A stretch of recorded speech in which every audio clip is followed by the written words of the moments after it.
Assalamualaikum warahmatullahi wabarakatuh. Berjumpa lagi dengan saya, Dr. Akal ya, di channel kesayangan kita, Hidayah Mualaf Channel. Channel yang mengedukasi dan menghibur. Channel di mana Oten yang datang untuk belajar akan pulang membawa ilmu, sedangkan Oten yang datang kejang-kejang akan makan tak sedap, tidur pun tak bisa sleeping ya. Dan kita akan membahas tentang satu kejadian luar biasa, di mana kemarin ada seorang pendebat Kristen yang menghembuskan napas terakhir tiba-tiba karena serangan jantung, dan saya rasa teman-teman semua sudah tahu, yaitu si domba kecil ya. Jadi domba kecil kemarin sudah berpulang ke rumah bapak, tapi nggak tahu rumah bapak itu di mana. Yang pasti sudah berpulang, dan ini adalah kejadian yang mengejutkan tentu saja, dan ini kejadian pertama di dunia debat lintas agama, di mana ada seorang pendebat yang meninggal saat live ya, saat setelah live meninggal karena mungkin terlalu panas dalam dirinya ya, sehingga jantungnya nggak kuat dan dia terkena serangan jantung tiba-tiba. Ini salah satu hal yang luar biasa. Ya mungkin kita akan bahas dari sudut pandang yang agak berbeda kali ini, karena di sini ada Bang Valen ya, Shalom, dan juga Bang Luga Hon Tambunan. Halo Bang Valen, Bang Luga. Ya, salam juga, alaikum salam buat Ko Julius dan buat Bang Luga. Selamat siang Bang Luga. Siang. Oke, jadi kenapa saya undang Bang Valen dan Bang Luga? Yang pertama karena Bang Valen juga sering ya berinteraksi dengan si domba kecil, karena domba kecil ini salah satu grupnya CIA ya. Dulu Bang Valen sering sekali mampir ke grup CIA, bahkan pernah tergabung ya, pernah satu grup dengan si domba kecil saat masih jadi Oten. Kalau si Luga nggak usah dibilang lah, ini Luga pun udah batu-batu. Waduh gawat nih, Bang Luga pun udah batu-batu, jangan nanti dari sini Bang Luga juga meregang nyawa, ini bahaya. Oke, kita bahas lagi ya. Jadi saya nggak tahu nama asli domba kecil ini siapa ya, tapi dia menggunakan nama nickname domba kecil dan selalu dipanggil domba kecil. Ya, ini namanya domba kecil atau memang orangnya kecil nih Bang Valen, sepengetahuan Bang Valen? Ya oke ya. Sebelumnya saya juga nggak ngerti itu orangnya kecil apa gede ya. Tapi setahu saya dia udah lama di Central Indonesia Apologet. Bahkan di dalam grup, di grup sendiri ada dia. Dan sering kalau dia berdialog sih seneng banget gitu loh kalau nyerang doktrin dari lawan teologis dia sering gitu loh. Dan untuk ranah-ranah penghujatan juga sering sih. Itu yang saya tahu sih domba kecil. Oke.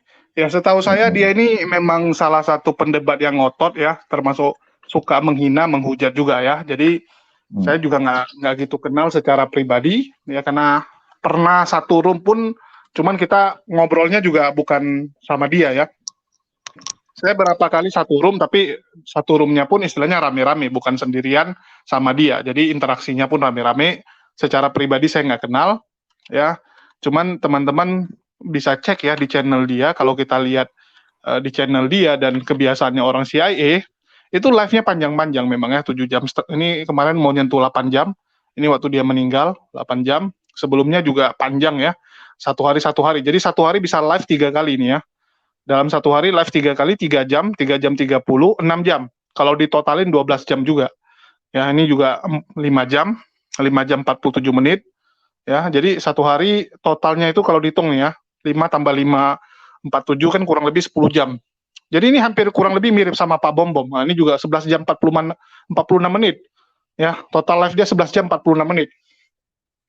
Jadi ini mirip sama Pak Bom Bom yang kerjanya cuma duduk live gitu. Ini yang kurang bagus. Ya, di sini saya mau bilang inilah yang membahayakan nyawa kita. Ya, kita nggak gerak, nggak beraktivitas, kita cuma duduk live dan marah-marah. Ya, jadi sambil makan live gitu kan, dengerin orang ngomong ganti-gantian, terus marah-marah, sehingga emosi kita itu jadi nggak bagus gitu. Emosinya tuh diluapkan dengan cara yang salah, dengan maki-maki orang di live ya, terus badan juga nggak bergerak. Ini bahaya. Itulah kenapa kita bilang live itu jangan sampai lebih dari 6 jam lah. Kalau udah di atas 6 jam tuh udah kelewatan. Kita tuh kerja satu hari aja cuma 6-7 jam.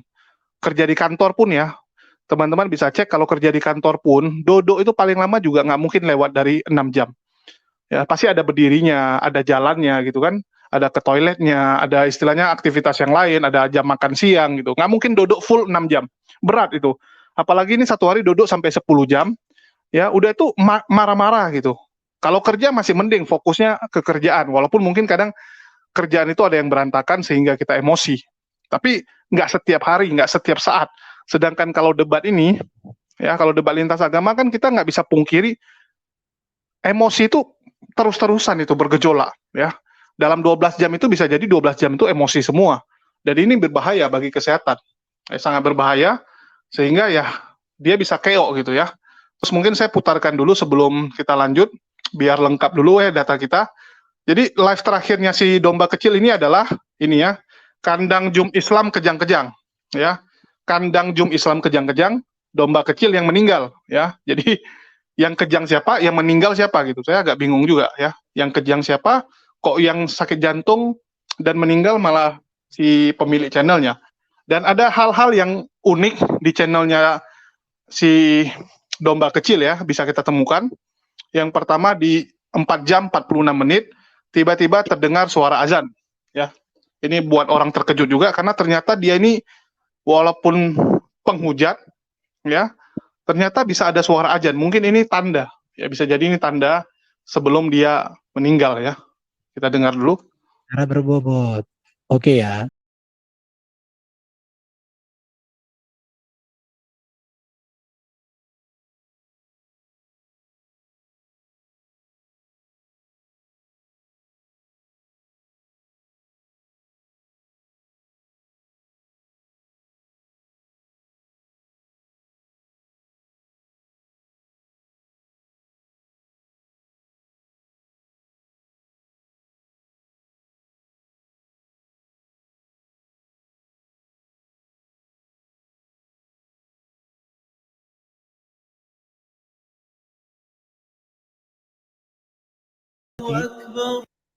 Ya, teman-teman bisa lihat ya, ini di zoom-nya dia loh. Sedangkan live yang sama ini kan istilahnya disiarkan di beberapa zoom. Ya, disiarkan di beberapa channel, di channel orang lain nggak ada suara azan, cuman di channel domba kecil yang ada suara azan. Bahkan ini semua orang terkejut ini ya. Ya, di kandang Uclim ya ini gitu ya, ada yang nulis gitu. Itu suara setan apa gitu kan. Jadi mereka pun bingung kok bisa ada suara azan di channelnya ini, dan ini bukan suara azan dari toa masjid atau dari mana gitu kan. Ini begitu apa ya, begitu jelas suaranya gitu. Seakan-akan tuh dari handphonenya domba kecil langsung, dari perangkat yang lagi ngerekam ini. Karena suaranya jernih sekali ya, teman-teman bisa lihat lagi. Tetapi jangan lupa kalian, dia bangkit hari ketiga dan naik ke surga. Makanya dia Tuhan, berkuasa atas maut, berkuasa atas iblis, berkuasa atas dosa. Itu yang harus pahami. Ini Allah dalam kekuasaan. Jadi Tuhan Yesus yang mati, bukan Allah Yahweh yang mati. Nah, sejauh ini begitu Ibu Rahma. Ini teman-teman bisa cek ya, bisa cek juga di channelnya Airben dan channel orang lain. Ya, tapi menitnya beda, karena kan mulai rekamnya beda waktu. Ya, tapi di tempat orang lain nggak ada suara azannya. Ya, terus ini salah satu hal yang aneh. Ya, itu sekali. Ya, bahkan dia nggak sadar gitu. Kalau dia sadar pasti dia tutup. Nggak mungkin dia mau ada suara azan di channelnya dia. Nggak mungkin lah channel Kristen mau ada suara azan ya. Itu satu hal yang mustahil. Terus kita bisa dengar lagi, sekali lagi muncul lagi di 7 jam 22.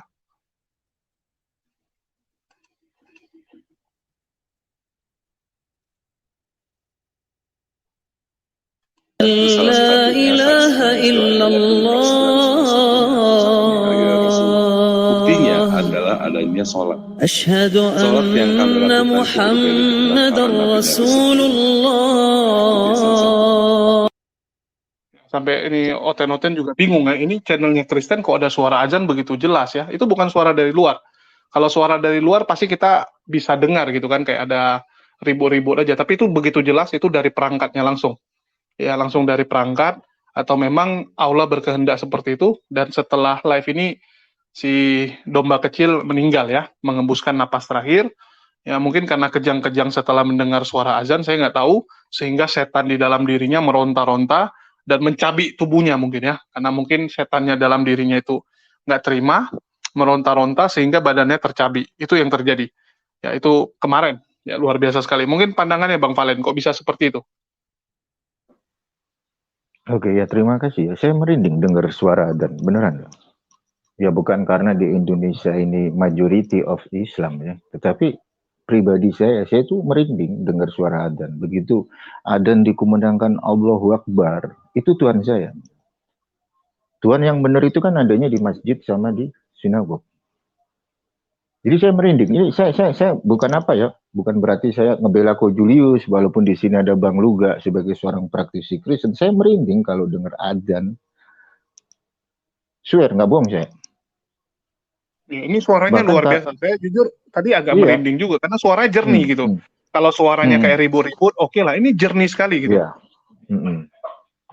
Jadi ini sama aja ngingetin saya ya. Saya tadi barusan merinding gue dengar suara kayak begitu ya. Artinya begini. Secara nggak langsung termasuk saya nggak tahu nanti pribadinya Ko Julius atau pribadinya Bang Luga ya. Saya ini udah sering kali masuk ke rumah sakit gitu. Bahkan saya itu sempat dibilang begini, kamu untung mati sekarang katanya. Kenapa? Coba kalau kau sekarang kau masih jadi istilahnya menyembah manusia itu gimana kan? Tapi baru gasyem ya, puji Tuhan, Tuhan yang satu. Saya kembali diingatkan, ini baru aja ya. Akhirnya waktu itu tadi gue dengar suara adzan, gue langsung berseru, Asyamilukinu. Ya, ini bukan satu hal yang membuat saya menjadi terlalu didramatisir, enggak gitu loh. Saya membuat satu analisa semenjak iman saya dulu mulai dari Kristen, saya akan objektif. Di dalam kekristenan mempercayai Tuhannya Abraham, Ishak dan Yakub, mempercayai Tuhannya Israel gitu. Bahkan Yesus sendiri menarasikan gitu kepada para murid-muridnya yang disampaikan ke publik ya kan, bahwa mereka percaya terhadap engkau satu-satunya Allah yang benar. Jadi Yesus itu ngomong cuma ada satu Allah yang benar gitu.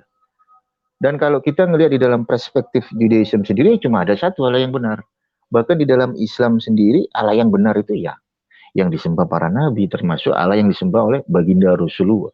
Jadi di sini saya kembali diingatkan gitu betapa dahsyatnya Allahu Akbar. Allahu Akbar itu kan dia satu nama Tuhan di dalam bahasa Semitik, di dalam bahasa Arab gitu. Kalau di dalam bahasa Hebrew ya kita panggilnya Shem gitu. Makanya kadang secara nggak sadar kita itu diingatkan dengan hal-hal yang mungkin bagi orang itu sepele, tetapi itu sangat penting bagi kita gitu. Artinya di sini saya kembali ya introspeksi diri saya sendiri ya kan. Nah ini saya dengar suara adzan lagi nih di sini.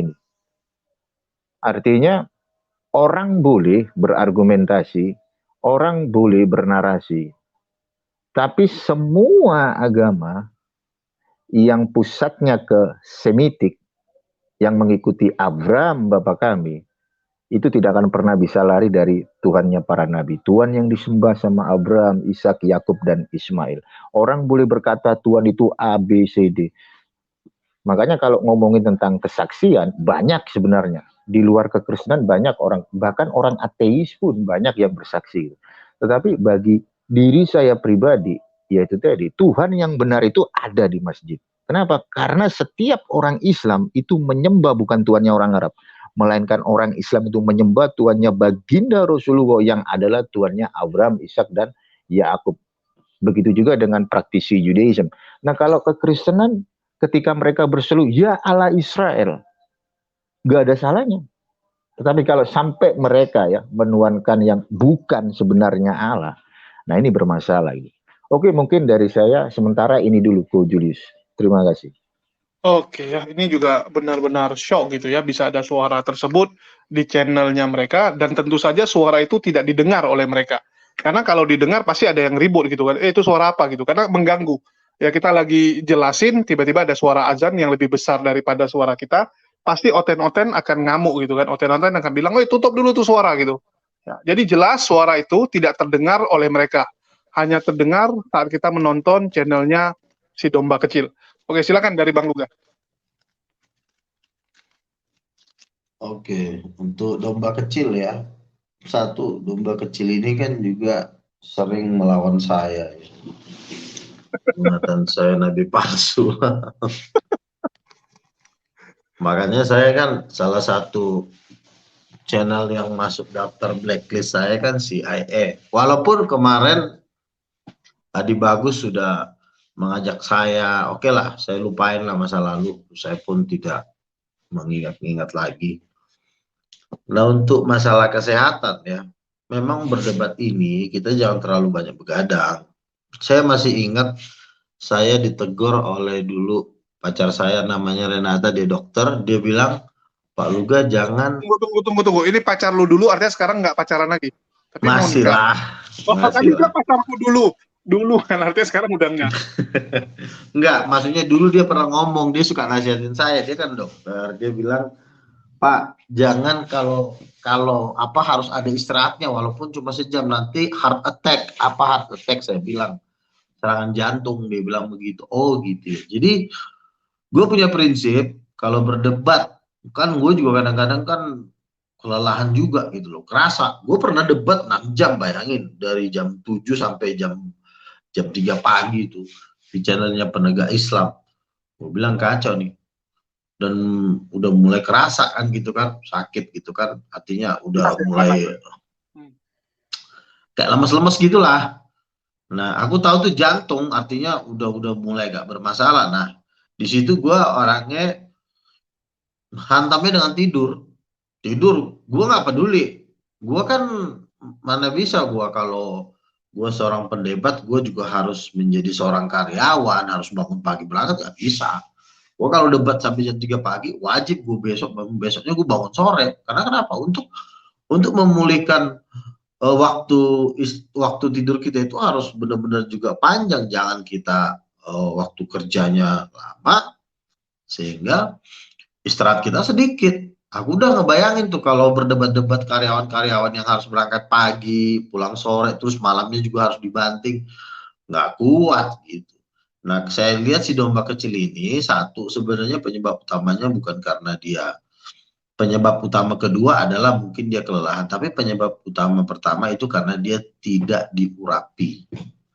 Kenapa? Karena dia juga tidak mengerti kekristenan, dia cuma tahunya ngatain Nabi palsu segala macam gitu. Jadi, nah ini jadi tidak ada hikmat dan perlindungan Tuhan sama dia gitu loh. Makanya kayak Rudy juga kan, Rudy ngelawan gua serangan jantung, ya kan? Ini dua nih momen. Dia belum serangan jantung, Bang. Ada gejala jantungnya bermasalah. Itulah dia parno ke rumah sakit. Belum sampai kena serang dia. Masih di rumah sakit nggak dia? Enggak, bentar. Dia nggak nginap. Dia cuma tanya dokter sama obat. Karena dia kan tiba-tiba malam itu nggak enak tuh jantungnya. Jadi parno lah dia. Ya. Habis itu kan kita takut-takuti. Kami takut-takuti. Mungkin dia dibilangin juga sama penonton dia yang dokter, kan nggak mungkin penonton dia nggak ada yang dokter ya atau ngerti kesehatan, mungkin ada juga, terus nasihati dia, Bang ke rumah sakit aja cek ya, karena dia juga takut kalau ada apa-apa sama dia di rumah, terus istrinya nggak bisa ngapa-ngapain gitu kan, namanya udah tengah malam, ya udahlah dia pergi sendiri ke rumah sakit dan ya cuma dikasih obat gitu, cuman dia parno sendiri. Iya. Ya, jadi berarti nggak ada urapan mereka Bang Luga ya, si domba kecil sama Rudy Yonan. Oh iya, boleh bisa. Itu kan penyebab utama. Lah gua emang gua lebih gila mana sih, gua debat daripada mereka, lebih gilaan gua. Juga lebih lama ya. Debat itu bisa jam tanpa henti. Terus secara badan juga Bang Luga kan secara ini kotor gitu kan, tapi aman-aman aja dia. Ya itu karena ada ayat yang berkata hati yang gembira adalah obat.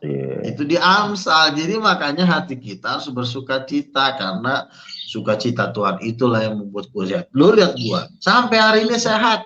Dulu pernah gue jangan salah dong. Dulu gue pernah tuh jatuh karena darah tinggi. Tapi itu 2016 ya. Tapi setelah gue banyak berdebat, banyak gue mendekatkan diri sama Tuhan, sampai hari ini orang takut sama gue, Bang, abang nanti hati-hati lo gini-gini. Nggak ada, sampai hari ini gue sehat-sehat aja gitu. Jadi nah ini saran gue, berdebat boleh tapi harus diurapi, jangan nanti terjadi lagi seperti si Rudy, seperti si domba kecil. Ini teguran bagi CIA. Ini adalah contoh kalau kalian berdebat tidak diurapi bisa serangan jantung. Tapi bukannya gue bersuka cita ya, gue juga tetap turut berduka cita, tapi gue harus tegur. Ini udah masalah serius. Kalau lo nggak Sebentar diurapi, Bang mending Luga, lo nggak usah sebentar diurapi. Bang Luga. Itu kan ada tertulis tuh, jangan kau melawan orang yang diurapi. Saya masih ingat ketika domba kecil itu melawan Bang Luga. Bang Luga ini kan kategori orang yang profetik tuh, yang diurapi. Betul. Artinya kena imbas dia ya, bisa jadi ya. Ya iyalah. Oh iya. Oh gitu, yang Rugi lain bisa aja lo nyusul nih dong ya. Bang Luga. Nah, kalau gitu yang lain bisa nyusul juga nih, bukan hanya domba kecil nih, bisa-bisa yang lain-lain yang di Bisa. CIA juga Lihat lewat aja juga nih. sih, lihat aja si Rudy udah check up terus ke rumah sakit. Ini iklan dulu Bang Luga, iklan dulu nih. Bang Luga kan ngomong tuh, jangan sesuai dengan ada yang tertulis ya, jangan melawan orang yang diurapi. Ini buat para netizen yang mau pengen beli minyak urapan ya, itu kan Bang Luga juga beli sama saya. Jadi bisa beli sama saya, bisa ngubungin saya ya. Supaya bisa menangkal. Ya saya Pariaji udah nggak ada. Ini ya saya Pariaji udah nggak ada. Pak itu yang jualan minyak urapan. Oke lanjut Bang Luga. Kemarin gua lagi berdoa untuk rumah gua pakai minyak zaitun ya. Gua lagi cari minyak urapan juga sih. Cobalah nanti. Semoga ya nanti hubungin saya. Ini harga terbaru. Gua turunin, gua diskon. Loh, bukannya mentang-mentang Pak Yesaya Pariaji ya, pendeta Yesaya Pariaji udah nggak ada, bukan dinaikin gitu. Pung lagi nggak ada yang jual. Ya mungkin dia kan namanya, mungkin si Valen kan bermurah hati dia kan, lagi bermurah hati. Dia lihat apa teman-temannya mungkin butuh minyak urapan ya, itu iman dia, nggak apa-apa lah. Iya, untungnya kan buat makan lah Bang Luga, kayak nggak tahu aja sih gimana. Oh boleh lah. Jadi kita lanjut nih. Kasih dulu sama si Julius. Ya, aku bingung nih Bang Luga ya. Kenapa orang CIA itu sering ya, pendebat Kristen lah terutama ya, sering sekali itu kayak debat itu kayak dibawa dendam gitu. Ya, habis debat itu kebawa gitu, kayak bencinya tuh benar-benar luar biasa ya. Contoh nih, saya tuh dibenci sekali sama Erben, Aderion, seorang-orang CIA lah gitu. Sampai saya diblok gitu, nomor saya diblok gitu kan. Saya juga bingung gitu. Perasaan ya selesai debat, kalau chatting saya nggak pernah aneh-aneh. Paling chatting cuma ngelawak-ngelawak aja gitu ya. Tapi entah kenapa dendamnya itu kayak kebawa gitu. Mungkin setiap hari dalam doa dia pun nyumpai orang gitu. Itu kan nggak baik. Kita tahu debat pun selesai debat ya udah gitu. Jangan dibawa dendam, nggak ada gunanya. Kita dendam sama orang, ya. Kamu dendam sama saya juga nggak kenal kamu, saya nggak peduli kamu, saya juga happy aja, ya. Dan saya nggak akan pikirin kamu yang rugi gitu karena dendam sama kita. Iya, begini. Kalau seseorang dia merasa kuat dan menang, dia nggak gampang disakitin orang. Karena dia kan posisinya dia menang, kuat. Nah mungkin mereka ini mungkin kejepit terus dalam perdebatan, jadi bawa emosi. Akhirnya teringat-ingat lah kan. Akhirnya dia teringat-ingat gitu. Namanya kita berdebat kan tujuannya kan menyelamatkan orang. Jadi nggak perlu harus dibawa ke baper-baperan gitu loh.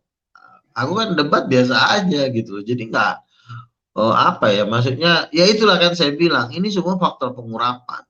Kalau orang sudah kurang urapan, kalau Aderion masih beda lah, dia masih gua anggap teman gua lah ya. Dia kadang-kadang memang omongannya keras tapi aslinya mah ketawa-ketawa gitu ya. Jadi kalau debat-debater yang lain mendarah daging, jangankan elo, gua aja dilawan gitu loh, yang teman seiman gitu loh. Jadi artinya bahwa memang orang kalau tidak penuh Roh Kudus itu bawanya kebencian memang. Baik apapun agamanya, kalau dia tidak penuh Roh Kudus, bawanya jadi sensitif, tersinggung. Tapi kalau kita penuh Roh Kudus, kita bawanya sukacita, apalagi yang mau dipermasalahkan. Hati kita udah sukacita itu kan keluar dari dalam ya. Kalau udah hati kita sukacita, Roh Kudus memberikan kita sukacita. Yesus berkata, barang siapa minum air ini akan haus, tetapi barang siapa minum air daripadaku, dia tidak akan haus lagi. Jadi itu yang membuat orang jadi santai. Gitu kan. Kalau gue penuh dengan Roh Kudus, gue nyembah. Gimana cara penuh Roh Kudus? Lu harus nyembah 1 jam. Pas bangun tidur lu harus nyembah dulu. Haleluya. How great. Pakai gitar. Bisa gak sing with Luga me. ini memang apa Bang Luga? Lu kemarin waktu di Jakarta muka lu lebih pucat gitu. Mungkin karena kurang tidur. Ini karena di kampung mungkin istirahatnya lebih teratur. Terus makannya juga lebih inilah ya, lebih sehat karena mungkin sayur-sayuran lebih banyak. Kalau kemarin lebih hitam muka lu, ini agak putih dikit gitu ya. Secara badan juga udah agak kurus ya. Kalau kemarin lu masih gemuk sekali. Mungkin dari Bang Luga itu ada yang tips nih untuk teman-teman Oten ya, supaya nggak sampai kejang-kejang sampai nanti kejadian lagi. Satu, ini saran gua. Lu semua debater CIA, tolong deh kalian dibaptis Islam deh. Nanti gue yang baptis. Tunggu lu, jauh kali lah Bang. Orang ini kan dari kota-kota yang berbeda, tiba-tiba gimana caranya ngumpul gitu kan, kayak Aderion di Jakarta, oke lah. Ya si Justin kan juga di Manado gitu. Nah, setidaknya mereka dibaptis Islam, di Islam mereka minta ke pendeta yang bisa baptis Islam. Setelah mereka dibaptis Islam, maka gua lihat nanti akan ada perubahan.